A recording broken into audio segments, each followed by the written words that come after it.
Okay, Assalamualaikum warahmatullahi wabarakatuh. Good afternoon, everyone. We are Group 1 from SE42INT class, and today we're going to present you our final assignment on Data Warehouse and Business Intelligence course, which is about data warehouse and data mining in Bank Mandiri. Here are the team from Group 1. The first one is Faras Naim, and then Zaki Rahmanda Malik Imanuddin, Nadia Zahra, and Muhammad Ridwan Firdaus. For the topic of discussions today, we're going to discuss about balance scorecards, data source and data warehouse analysis, multidimensional data, data mining, and then dashboard. For the first topic will be discussed by my friend Zaki. Okay, thank you, Faras. This is for perspective balance scorecard in Bank Mandiri. The first is learning and growth perspective. The goals is increase superior performance and competitiveness. The measure is KPKU score. The second goals is increasing the bank's contribution to improving people welfare. The measure is PKBL realization. The third is improve the application of good corporate governance, and the measure is CGPI scores. The second perspective is internal business perspective. The first is increase banking digitalization. The measure is the percentage of banking transaction. The second goals is increase financial inclusion and literacy. The measure is branchless banking agent. Third, improve the effectiveness of kredit usaha rakyat management. The measure is the online subrogation system. The third perspective is financial perspective. The first goal is increase profitability. The measure is earning after tax. Second is increasing company value. The measure is market cap growth. The third goals is maintaining the quality of asset. The measure is NPL ratio. For increase efficiency, the measure is cost to income ratio. For the last perspective is customer perspective. The goals is increase external customer satisfaction and regulator. And the measure is the bank ranking of the survey. Okay, next. Data source and data warehouse analysis. Data warehouse is a process for collecting and managing data from various sources to provide meaningful business insight. A data warehouse is typically used to connect and analyze business data from heterogeneous sources. So this is we get the data from the internet. There is five and nine attribute. The first is applicant ID, credit score, late payment, months in job, debt income, loan amount, liquid asset, number credit line, and the last is credit risk.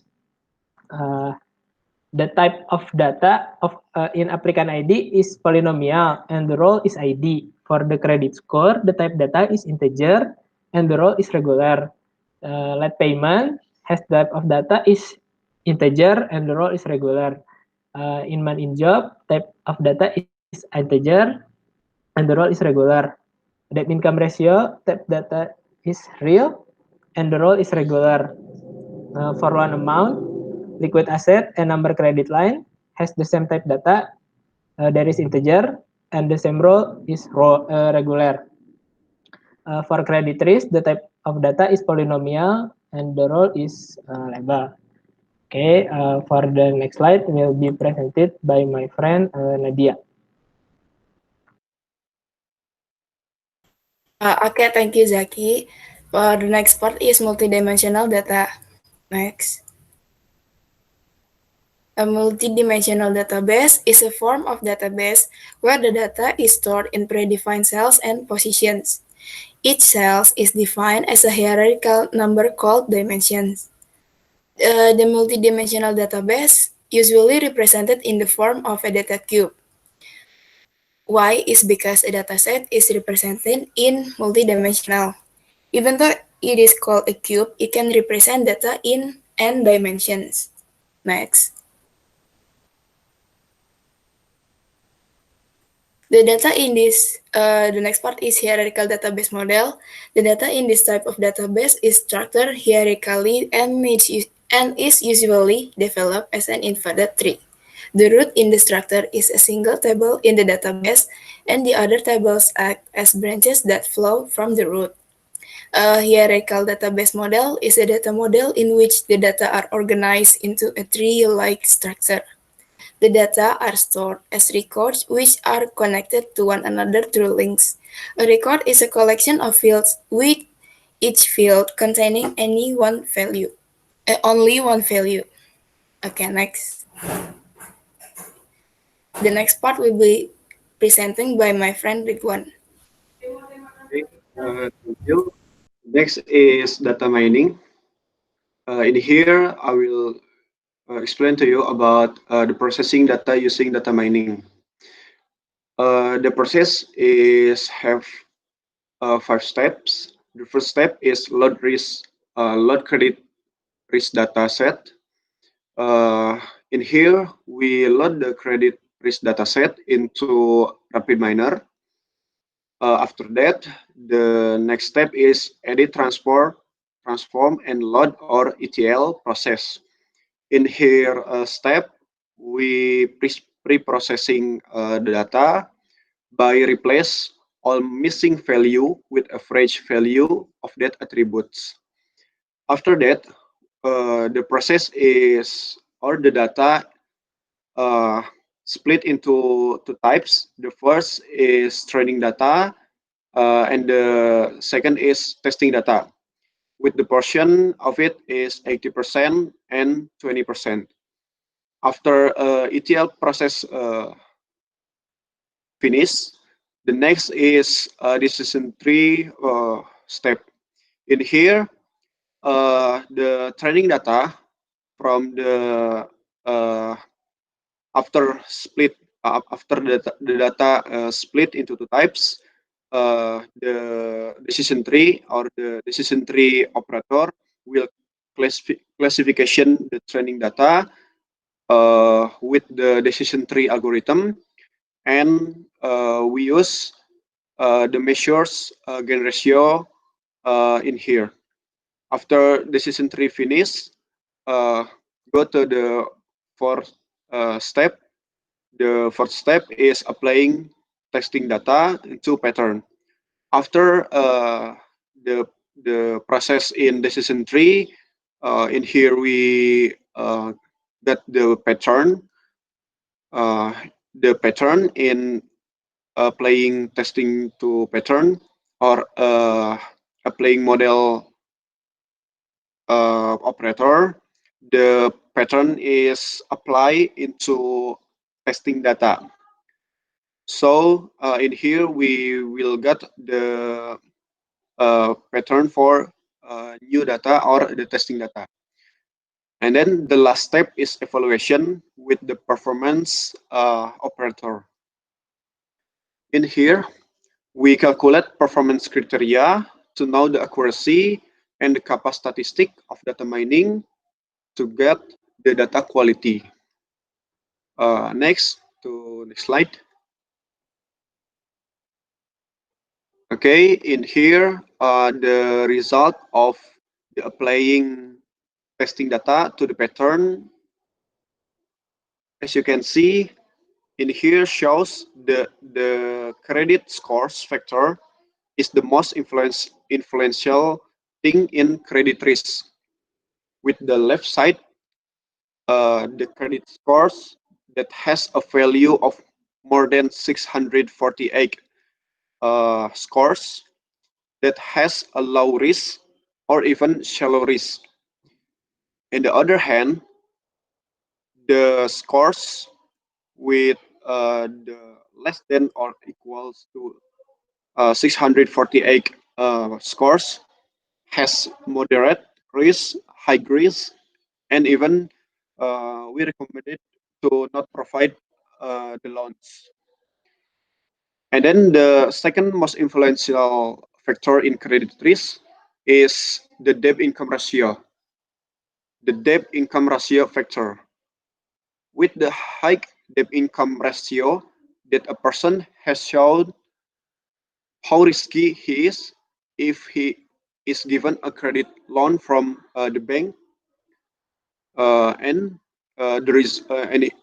it will be resulting in the loss of the bank trust. Based on it, it can be concluded that the smaller a person's credit score with that have the higher the risk of the person being given credit or cure or kredit usaha rakyat. So if we therefore the bank should make it easier for debtors with high credit scores to make loan than debtors with low credit scores.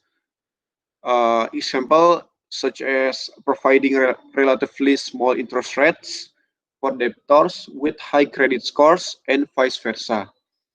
And the second conclusion we can get from this decision tree, the value on the debt income ratio has a big impact on credit risk.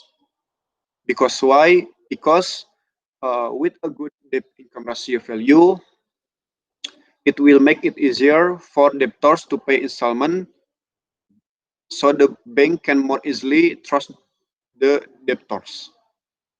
And the next is the result of the last step. Go to next slide.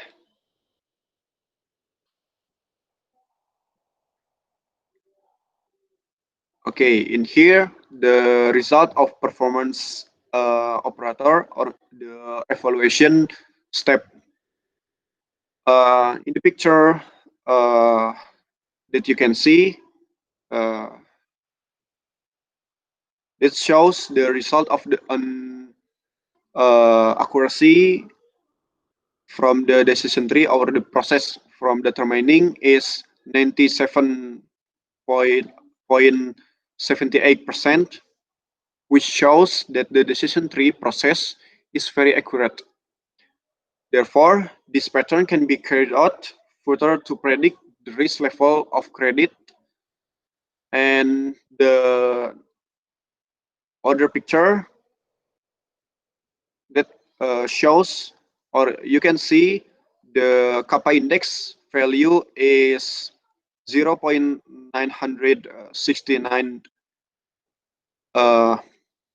value. That value indicates the credit risk prediction and correctness of credit risk are mutually consistent. Next, about the dashboard will be present with my friends Faras Naim. Thank you. Okay, for the dashboard, there are 4 data processing in here.